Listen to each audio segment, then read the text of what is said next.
માતા આંજના તથા પુત્ર મકરધ્વજ સાથે બિરાજમાન રોકડનાથ હનુમાન દાદાના મંદિરે આજે હનુમાન જયંતિ નિમિત્તે વિવિધ કાર્યક્રમોનું આયોજન કરવામાં આવ્યું હતું।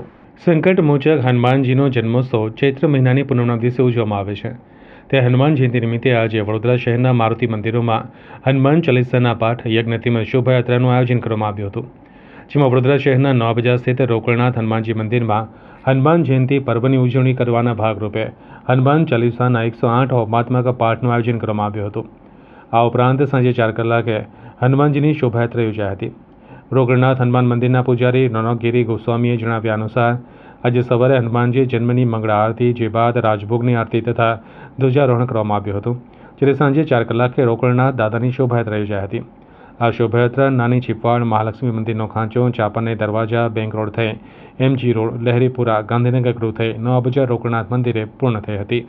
દર વર્ષની જેમ અમારા મંદિરમાં હનુમાનજી રોકડનાથ દાદાને નૂતન શૃંગાર કરવામાં આવ્યો છે અને નવું છત્ર છે, નવો મુંગટ છે, નવી પાદુકા છે। ઉપરાંત અહીં ઉપસ્થિત જેટલા પણ દેવી દેવતાઓ છે, અંબા માતા, કૃષ્ણ ભગવાન, સત્યનારાયણ, દરેકને નવો શૃંગાર ધરાવવામાં આવ્યો છે। આજના દિવસે મંદિરમાં 108 હોમાત્મક હનુમાન ચાલીસાનો હવન કરવામાં આવ્યો।